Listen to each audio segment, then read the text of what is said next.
Week 8 Pick'em picks, and just a quick recap of the past week. You can see here, another crazy week in the NFL. But hey, we actually had a pretty good record. Only missed, I believe, 3 games here. Overall, at 97.5%. I'm in either second or third place in some of these, so feeling pretty good right now. But let's go ahead and move on to Week 8 here, and we're starting off with the Minnesota Vikings going against the Rams, and the Rams are supposed to be getting back Cooper Kupp this week. They held him out last week because they didn't want him to have to come back on a short week for this Thursday night matchup. Still, Vikings do seem to be rolling. I want to just go ahead and lean with the Vikings here. Coming off of their first loss, tough one, but they still were in it the whole way, like both sides of the balls for the Viking here. So, going to take them, and I will actually take the points here, -3.5. I will go with the over. I like the idea of Rams just getting an uptick here in just overall scoring now that they're getting one of their main weapons back. So we'll move on from the Thursday night over to Sunday night. We just saw the Ravens play last night. They look good. They're still rolling. They're going to go up against the Browns, who just lost their starting quarterback for the season due to an Achilles injury. They did get Nick Chubb back, but they had just traded away Amari Cooper. So they've lost a couple of assets. I'm going with Ravens here in the landslide victory. Now, this is the highest spread. One of the highest spreads we've seen this year. And same with the next game. So it's always tough to take that many points. It's basically you're saying the defense can't stop anybody. And Browns, they have a good defense. So, we just saw the Ravens last night, I believe, win by 10. I am going to take the 11.5 here. I know they can get it done. And, man, this is just a brutal situation with the Browns. So, hopefully better days ahead for the Browns fans out there. I'm taking the over here as well. And in the previous game, if I didn't mention, taking the over. And then we've got in this next matchup, going with the Lions. They're going to keep things rolling here. And I will take them -11. I think I underestimated how the defense will respond to losing Aiden Hutchinson. So, now that I've got a little more confidence there, I'm good being back in on the Lions. That was one of the missed picks from last week's slate there. So I'll take them. Looks like it won't be the main quarterback there. It could be Mason Rudolph. But I will still take the over. I'll take the under. They're missing a Jameson Williams. So I think, maybe a little bit more consolidated situation there.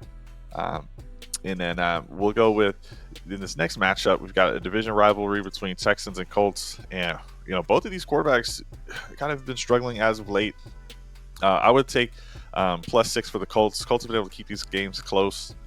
And but I will take the Texans to win this outright. And we'll go over here. And then the next game, Packers-Jags. We're going Packers. We're taking that -4.5. Jags, trying to pull some pieces together. Got some exciting young pieces on that offense. But going to go with the Packers, good on both sides of the ball, and we will take the over. We've seen both of these teams be able to put up some points. In this next matchup, we've got the Cardinals versus the Dolphins. Dolphins are getting to it back, so we're definitely taking the over here. This might be the over smash of the week. Cardinals, they won their last game, barely even scoring touchdowns. I'm not sure what's going on there, but I'm expecting a step forward from the Dolphins regardless, and they're going to be highly motivated to get that first win. I'm not too impressed by what I saw from the Cardinals. I don't know what the offensive game plan is, but they're not getting Marvin Harrison Jr. the ball as much as I'd like. It's more of a run approach, so I think Dolphins could definitely win this one -3. And then Jets-Patriots. Man, I was excited for the Patriots with Drake May, but they just are not overall as a team able to sustain 4 quarters of excellent play. I know the Jets have kind of had a similar problem. That first quarter of the last game, they were good, and then couldn't do anything after that. But after another week with Devontae Adams clicking, we've got Hassan Reddick, who figured out that contract finally. So he'll be added in on the defensive side, which did take a hit after they lost their head coach. So maybe that helps that defense. I'm going to go with Jets. I hate to take the -7 here. So don't hate me. I will take the -7, guys. Be careful of that one. And I will take the over. I like what May's been able to do. He can move the ball. Both of these quarterbacks can play. I think this is an easy over here. And then we got another matchup between the Falcons and Bucks. It was a close one the last time. Bucks did not win. And Bucks are showing is -1.5, but I'm not sure if it's updated since them losing Chris Godwin for the season due to an ankle injury. And even Mike Evans is out with a hamstring. So I'm going with the Falcons. These numbers can't be accurate, but they are updated as of this moment. So get in on them right now. take that plus 1.5 for the Falcons. Even when the line changes, I'm going all in on the Falcons because they seem to be humming right now. And I will take the over. And then we've got Eagles going to the Bengals. And man, the Bengals really have been on a hot streak. Crazy how they're winless at home. I really want to just pick the Eagles because the Bengals keep hurting us, but we've seen these Bengals are able to roll. This is a tough one, guys. Ultimately, I'm going to go with the Bengals here. I'm going to take the plus 2.5 for the Eagles, and we will take the over in this matchup. Eagles are not a perfect team. Neither of the Bengals. Bengals have a really bad defense, so I can see this getting out of hand. Unfortunately for the Bengals, but they just have some pretty explosive playmakers. It can be really in any single game against any opponent. So we've got the Saints going up against the Chargers. So Saints have so many injuries.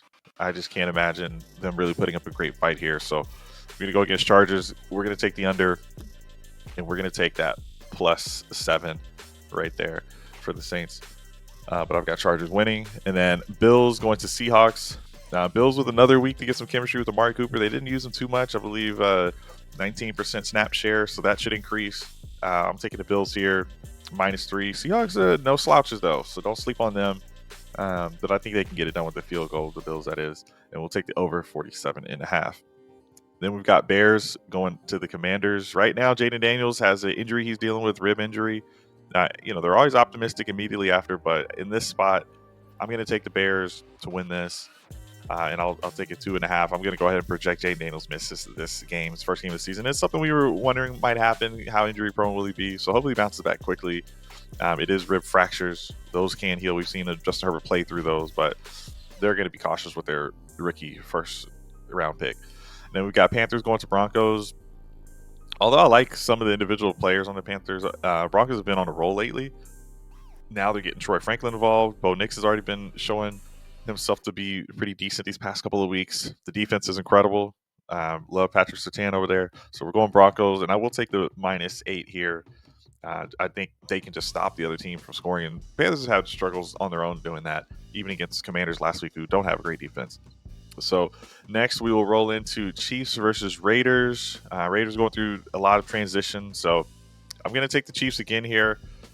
I don't love -9.5. They got that on the Niners, so I will take that here with the Raiders. Kind of a cheap move there, and we're going to go with the under in this spot, under 42, and then the Cowboys versus Niners. Cowboys coming off of bye. Niners just lost potentially 2 players here. So I'll go plus 4.5 for the Cowboys, but I'll still take the Niners. Really great defense.